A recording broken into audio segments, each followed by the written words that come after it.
එයාගෙන අපර කරගන්න. වේද විගෙවි.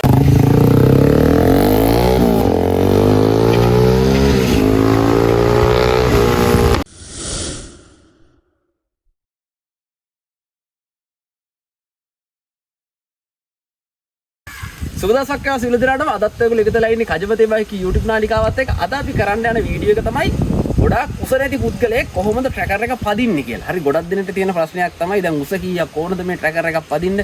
ටිකක් කියන්නේ ගොඩාක් උස නැති කට්ටිය ට්‍රැකර් එක පදින්න බැරිද? ඒ යනාදී එක එක ප්‍රශ්න තියෙනවනේ. ඒ ප්‍රශ්න වලට විසඳුම තමයි අද අපි මේ වීඩියෝ එකේ කතා කරන්නේ. ඊකට අපේ channel එකත් එක්ක එකතු වෙලා ඉන්න.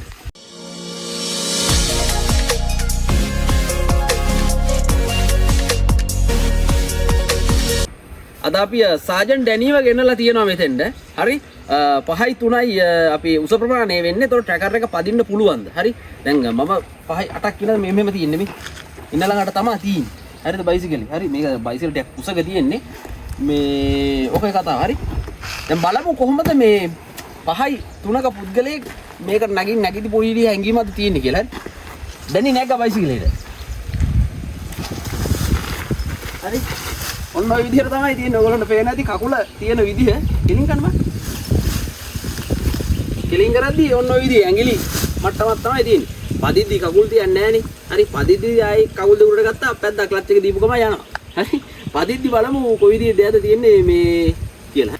දැන් සාමාන්‍යයෙන් ට්‍රැකර් එක දැන් මේ ඩැනි සහයක ඩැනි නැගලා ඉන්නේ. හරි දැන් සාමාන්‍යයෙන් පිටිපස්සට එද්දි දැන් උස එක කකුල තියන්න කොයි විදිහේ සීන් එකක්ද වෙන්නේ? වැටෙන්න යනවද කකුල තියා ගන්න පුළුවන්ද කියලා බලමු. හරි පස්සට ගන්න පුතා. ඕගොල්ලන්ට වෙන්නේ නැති ඔන්න ඔය විදිහේ තත්ත්වේ. එහෙ ලොකු අංජබජලයක් නැහැ. දැන් අපි ඊළඟට බලන්න යන්නේ බයිසිකලේ කොහොමද යන්නේ? නැගලා ඉද්දි පොඩ්ඩක් කකුල් දෙකෙන් ඉස්සරහට පොඩ්ඩක් යන්න පුළුවන්ද? මොකද තත්ත්වය කියලා. හරි දැම්ම ඉස්සරහට. හරි මෙන්න මේ විදිහේ කකුල තියලා ඕන් ඔය විදිහේ සීන් එකක් තියෙන. හරි කකුල් දෙකම තියන්න පුළුවන් දෙපැත්තෙන් බලන්න. දෙකම තියන්න හොර යන්න අර විදිහ තමයි කකුල් දෙකම තියෙදි තත්ත්වේ තියෙන්නේ. හරි දැන් අපි මෙතෙන් තියන්නේ සහායක ඩැනි මේ ට්‍රැකර් එක තල්ලු කරන්න යන්නේ කොයි විදිහේ තත්ත්වයක්ද බලමු උසත් එක්ක තියෙන්නේ. හරි. ඔන්න ඔක හරි කිසි අවුලක් නැහැ තල්ලු කරන්න.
අද ඔයගොල්ලෝ එකතු වෙලා හිටියේ ට්‍රැකර් එක කොහොමද ගොඩාක් උස නැති පුද්ගලයෙක් පදින්නේ කියලා. ටිකටම අපේ channel එකත් එක්ක එකතු වෙලා ඉන්න.